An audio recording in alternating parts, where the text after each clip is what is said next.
Hey, welcome to the Front Row Friday show. We had some technical difficulties a minute ago, so we're going to give this another shot. Let's do it.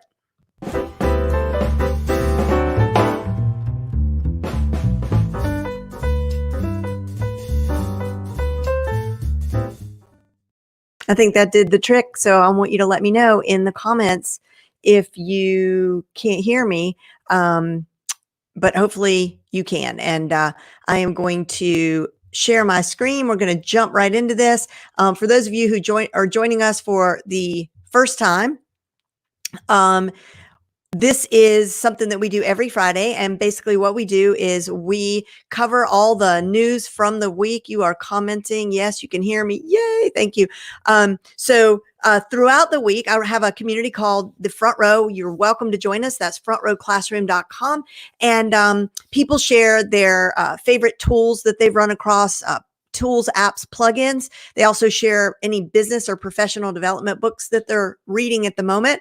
And I cover all of the updates in the news that I think you need to know about in the way of online marketing, online business, and so forth. So I don't like to waste time, and we've already wasted enough of it. We were supposed to start at 10. So let me just share my screen real quick and we will just get to it. Okay.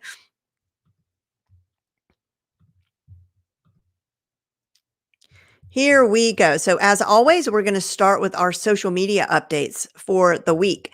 So this is pretty cool and kind of surprising in that Facebook is collaborating with Google of all people. And I guess they're going to be doing this. My guess is they said other partners. My guess is like Dropbox and whatever. But what they're doing is making it easy for us to share our Facebook photos and our videos and export them all into Google Drive. This is really, really good news because I don't know about you, but I'm constantly feeling guilty that I've got these gazillions of photos on Facebook, but you want to capture them somehow. So this is great. And all this is on our show notes page at jenlehner.com/flash. You see it there at the bottom of the slide. So anything I talk about today, it's all listed there in the show notes. Okay. Resources, links, images, all that good stuff. Facebook, I thought this was hilarious. So they're working on a hit me up sticker for Facebook stories. Yo, hit me up. And then also this week, Instagram announced that they were doing a new DM me sticker. So raise your hand if you think that's just a little bit backwards. Like, think about the demographic on Instagram and Facebook. Like, who needs the hit me up sticker and who needs the DM me sticker? I mean, it's such a small thing, but I just thought like, that's kind of dumb, right? Like my mom is on Facebook. She's not going to be using the hit me up sticker, you know? She would use the DM me sticker if she knew how to use a sticker. I mean, that's a whole other conversation. No offense, Mom, if you're watching. Okay. Let's see what else we got. Okay. So Facebook is hosting a whole bunch of online sessions to help you get the most out of your Facebook groups. So just to give you an idea of some of the topics, in May, community foundation. So like back to basics, on how to set up a Facebook group, so that it's thriving. And in June, they're going to talk about ways to promote your community, manage growth, and get the right people in. And in July, tips for getting your members talking and for what to post and when, and on and on. So again, all of this is listed in the show notes page, and there'll be a link so you can sign up for these workshops. And I've said it before, and I'll say it again, like I've always found it sort of perplexing that like the marketing department at Facebook and Instagram and Pinterest, and that they don't say, hey, we've noticed that there's a $1 billion market for online trainings, that people spend $2,000 for social media courses to use our platform. Hey, why don't we just go ahead and create those trainings, make them not only as good as what those people are offering, but better, because we have the budget. Like, let's share strategy, but they don't. So whenever I see somebody like Facebook putting together like a resource like this, it is worth mentioning because they usually are pretty good. They're getting better and better. Let me say that. And I'll mention a couple more resources later on in a moment. You'll see that some of the other platforms are doing some cool stuff as well. Whoopsie. Okay. Whoopsie again. Okay. Oh, so if you have a Facebook group and you aren't sure if you want it to be public or private, you need to go ahead and make up your mind. And I'm surprised that they're just now doing this. I never even know that it makes sense. Let me explain what they're doing. It's There's a new thing that, like, once you set your group, like, if you're going to make your group public, then I think you could change it from public to private, but you can never, once you make your group private, unlock it and change it to public. And that just makes sense, right? Like, let's say you're joining a group that is, I don't know, like, we have warts on our face.com, I'm not.com, but like, it's just something, maybe you don't want the whole world to know that you're a part of a particular group and it's private and you feel good knowing that. And then one day the group admin just decides to make it public and then the whole world can see exactly who's in the group. So that's no bueno. And so, if you one of those people that have been like, not sure, make up your mind, because they're going to make it set in stone that you're not going to be able to change it.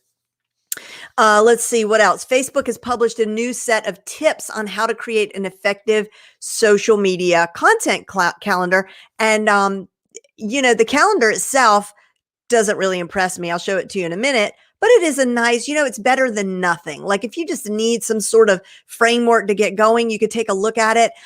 They also apparently put a several page workbook with it to give you an idea of, like, when to post, what to post, and where to post. Take a look at it. It's free. You might as well. Now, I will say, I think I have the best content planning method out there, because it's very strategic. It's very straightforward. If you're in my Facebook group, my private group, frontrowvip.com, it is open if you want to join it. But every single month, people get the system. It's a step-by-step system.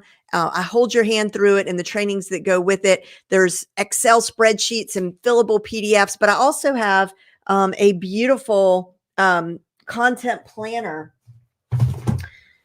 that you can purchase. You could go to frontrowceo.com/planner. I had to think about it. And order one of these. It'll get delivered to your door. And I have to say, it's gorgeous. I picked premium paper, but it's more that it comes also with a whole online course that teaches you how to do this content planning. Or you want to make sure and check out these free resources that Facebook is giving you. This is the content planner. So it's got the date, the theme, the caption, the visual description, the format, and the platform. And I think this is a good place to start if you haven't been using any sort of content planning structure. Okay, Instagram is rolling out some new font options for stories, including new background effects to make your text stand out. That's always fun. And here's another little resource. And I always jump up and down. First of all, even for people who don't love Twitter, if for no other, and you should though love Twitter. Twitter is great, but I'm not going to do my Twitter preaching today. But I will say, like, if nothing else, make sure every month, and I'll remind you, I always do, make sure you go and get their latest month of their little calendar planning thing. And here's the thing. It's a calendar of events. And typically when we're not in the middle of a pandemic, this calendar will show not just, what does it say on there? Like Star Wars Day, Cinco de Mayo, World Cocktail Day. So, fun stuff. But in addition, it's tweet-worthy stuff. It's trending stuff. And when we're not in a pandemic, they'll put like major world events, global events, big industry conferences, that sort of thing, big sporting events.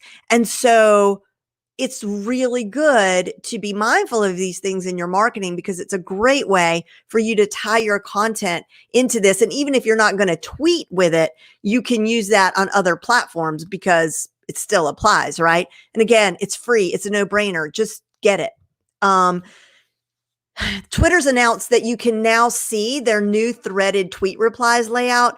They've been doing lots of this year, so much. Like, they're on such a mission to make Twitter more user-friendly, to bring more people back, or to bring new people over. And so anything they can do in that in that realm, I think is a good thing. And as you can see, it's easier on the eyes to follow a thread as to who said what. So I support that. Way to go, Twitter. The other thing I thought was funny is that like they've added this thing. So they're going to give you a warning. Instagram does this. So like if you say something nasty to someone, you're about to say something nasty, they're going to pop this up on the right-hand side of the screen. Language like this could lead to someone reporting your reply, but you can change it before sending. So they're going to be like, you sure you want to say that? And the example they give is from the example that they give is from Bread and Booze, and his handle is @good@sex_guy. Okay. And he says, imagine thinking that I care about the opinion of some bleep Elon Musk stank on Twitter. So I don't know. It just sort of cracked me up. But anyway, okay. So Pinterest has added some really cool new features.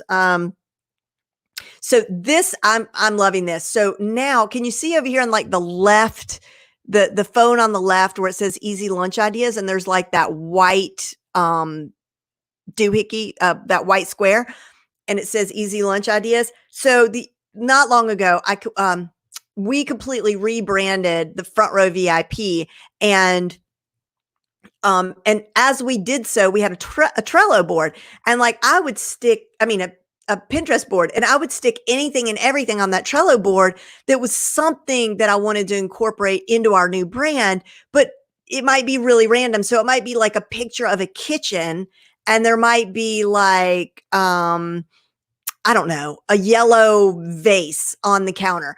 And it's the yellow vase. It's like the color of that yellow vase is what I was liking. So then you end up with like all these pins, and then you can't remember what was it? Why did I put that pin there? So even though you could always go in and sort of edit a pin, that's a hassle. Now you can click on it and like add a sticky note and be like, yellow, I like this yellow on the vase. You got me? So I think this is super handy. Way to go, Pinterest. The other thing is they're adding this calendar thing. And I know a lot of us will use Pinterest to plan events and stuff. So I don't know exactly how this works. It just says that there's a new date listing on boards. So, and it might be great for those of us who are promoting webinars or any kind of event over on Twitter Pinterest to have this option.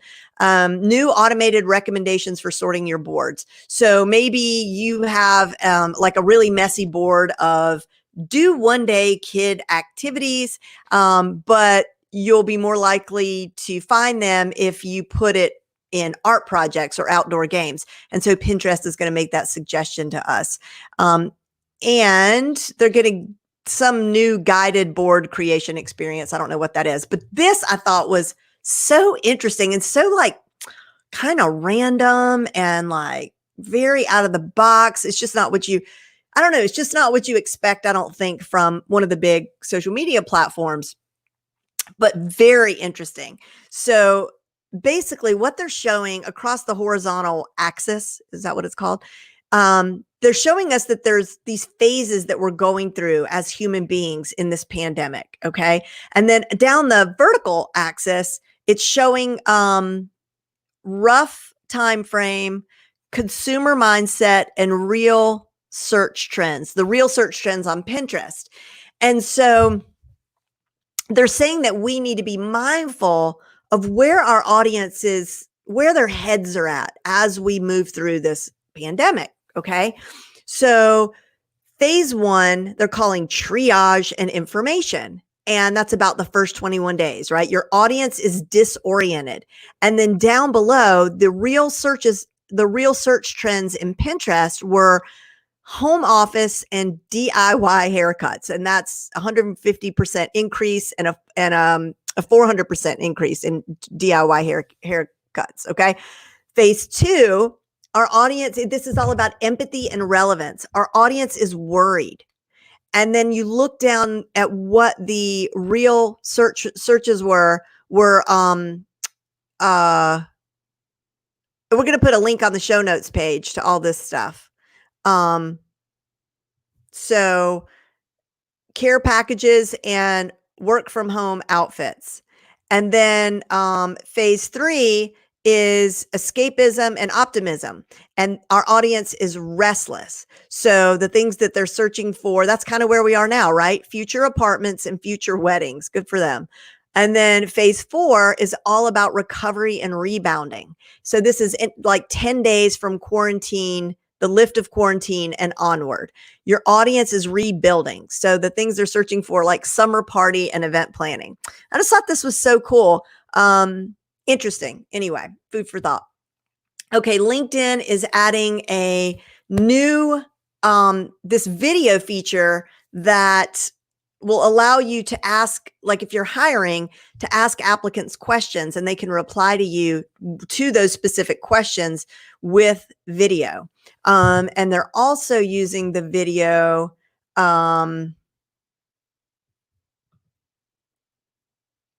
automated interview feedback tool. Oh, this is cool.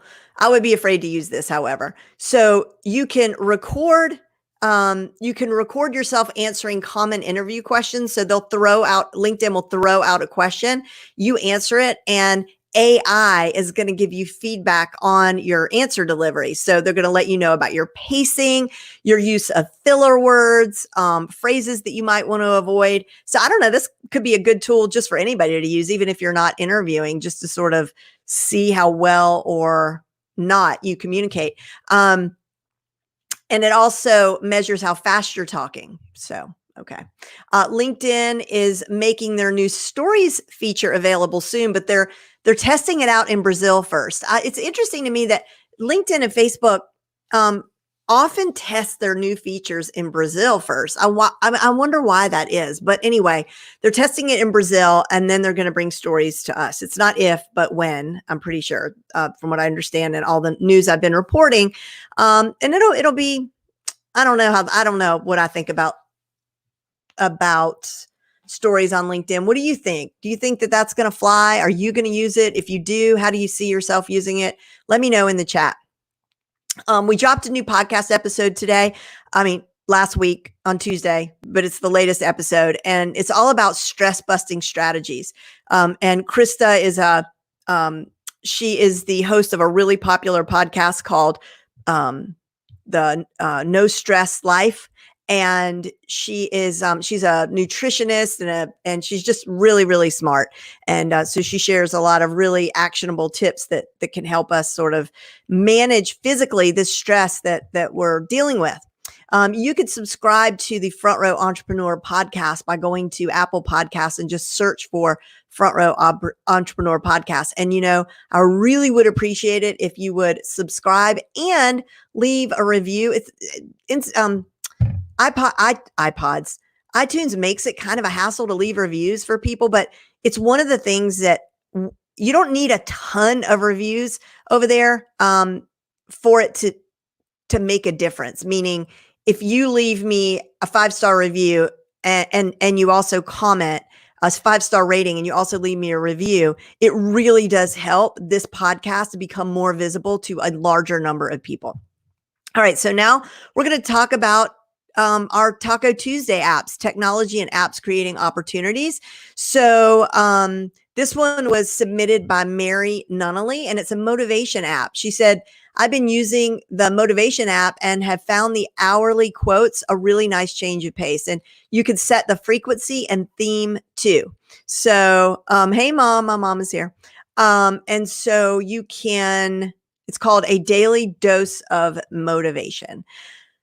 Okay, this one, I struggled with, and then I finally figured it out. So Brandon, Brandon is our resident tech genius, and he's always submitting all these great apps. Like every Tuesday, I can always count on Brandon to do that. The last app was called a daily dose of, it's just the motivation app. Sorry, motivation app.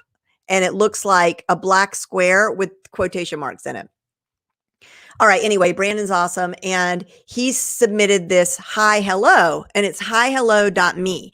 And he says it's an interesting twist on a custom Zoom background, combining an image of your choice along with your name and company and title and a QR code. So if somebody's watching you, they could scan the QR code and get all the information that you want to share with them. But what confused me is when you go to this website, it's a digital business card. So it's all about the QR code. It's not about the custom Zoom background. So I had a hard time finding it. But I did create the custom background, and I'm going to show that to you now.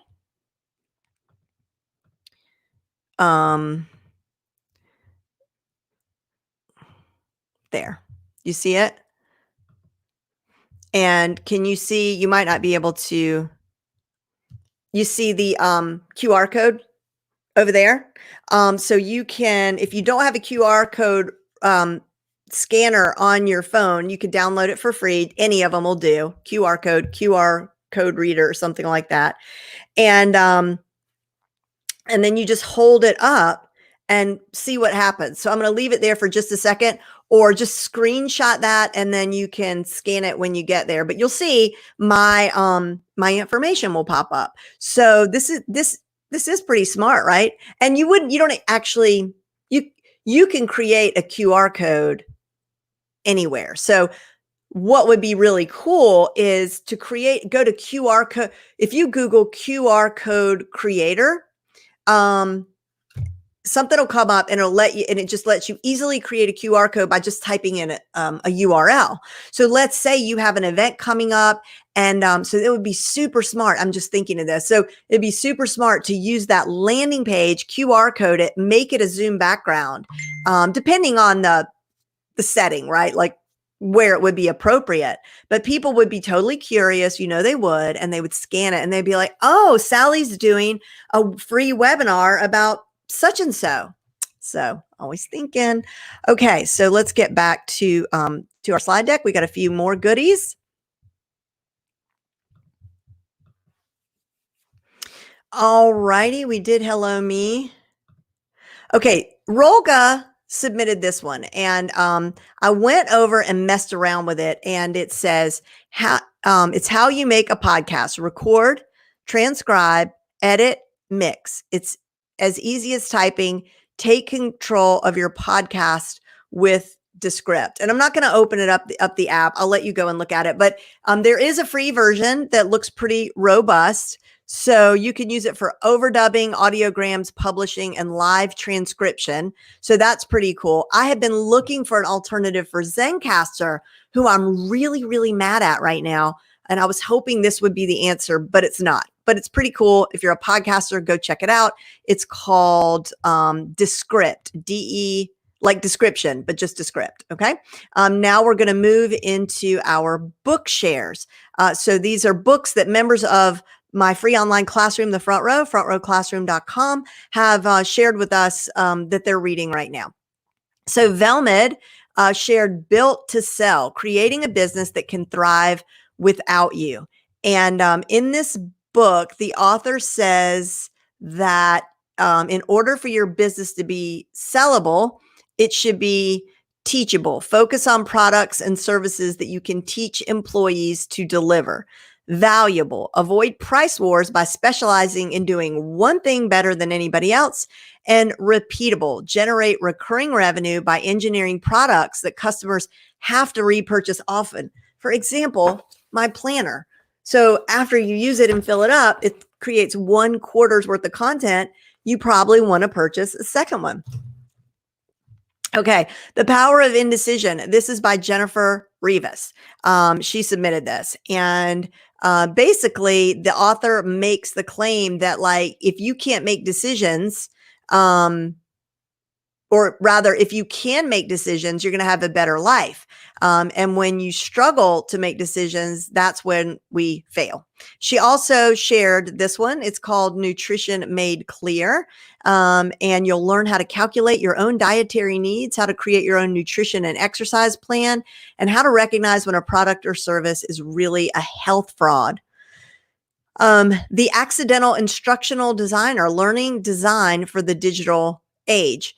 And I think so many of us are creating online courses, and there is a whole industry that is called instructional design, and their focus is helping teachers create curriculum that is that works. And universities for all of their, before now, like, because most universities now offer some sort of online learning. They go really deep into this, and they hire like consultants and all sorts of things, because it's not just a matter of throwing the camera on and talking and showing a slide deck. Like, there's a lot to consider when you are teaching people. And so I think this looks like a great book. It's by Cami Bean. And yeah, I just want to mention again that Front Row VIP is now open. This is my private membership site. It's full of trainings all about online business. I have 2 coaching calls a month where I go deep into your specific questions. And then of course there's the free online classroom, which is frontrowclassroom.com. And we have a couple of minutes if anybody has any questions or comments. I'm trying to find my way back to you. I'm a little bit lost. There we go. Stop the screen. And Descript. So what Descript does is you can record a podcast. You can edit the transcripts right there in the podcast, because the words show up as you're talking. So you can edit that because it gives you a real-time transcript. But you can't, as far as I can tell, like, you can't invite in a guest to record with you. So for my purposes, when I looked at it, I thought, to me, it's the equivalent of Audacity, which allows me to record for free. I can edit it in there for free. You can import other media to add to it, which is great, like your intros and your outros. But other than it's like Audacity with transcription, if that makes sense. And let's see here. It's saying I have new comments, but then it's not showing me those new comments. Hold on. So I don't see the comment after this. If there's new comments, I do not see them. And yeah. And does anybody have any questions or anything before we leave, or any comments? There's always a delay. Where did you say we can get info on Descript? At Descript.com. You can edit from the text. Yes. And I tried to do this now, but you can't edit your words. So let's say you say, Jack and Jill went up the hill. You could not then edit the transcript and have your audio changed, right? One day I bet we could totally do that. But what you can do, because it's giving you a real live transcript as you're talking, if you care about that transcript, you can go ahead and make those edits right then and there. I think it's more valuable for people who edit their own stuff, their own podcasts, which I'm anti that. Like, I think that unless that's what you do, and even then, I would outsource it, right? Because, and what I mean by that is, like, let's say you are a podcast editor, I would outsource that to someone who would do it for half the price of what you charge other people to do it for, because you can, and your time is better spent, right? Like, leveraging your skills. So I outsource my podcast editing for that very reason. So I don't know, unless I'm missing something. If Rolga joins us, she could chime in. Okay, so I think that's it. I hope you all have a wonderful weekend. Don't forget that it is Mother's Day. Can I tell you something? I recently decided, here's Rolga. Good. Let's see what she says. It does change your voice with edits, but you have to request it for dubbing. That is cool. Does it make you sound like a robot, or does it take like your actual voice because it knows the sound of your voice and it sounds realistic? That's pretty cool. Maybe you could do a demo for us. Very cool. So there you go. Oh yeah. So the story I'm going to tell you before we sign off is that I recently decided to try a plant-based diet. So I've been doing that for a couple of weeks. And for Mother's Day, my husband ordered I love cherry pie, and he ordered a vegan cherry pie for me. I was supposed to not know that. I mean, but I knew, and it was in a box. And yeah, so this morning, my kids, there was a text message that my husband sent to me and the kids, and it said, "Whoever ate the cherry pie last night, that was mom's Mother's Day present." So my kids ate my Mother's Day pie. So I didn't need that pie anyway. Rolga says that actually Descript is amazingly accurate. And you're waiting on approval. Do you have to get approved? So interesting. All right, I'll check it out. I'll check it out. I'll check it out more. Okay, that's it. Have a great weekend. Have a happy Mother's Day. If Mother's Day is a difficult day for you, I hope it lands gently. And I'll see you next week, if not sooner, in the front row.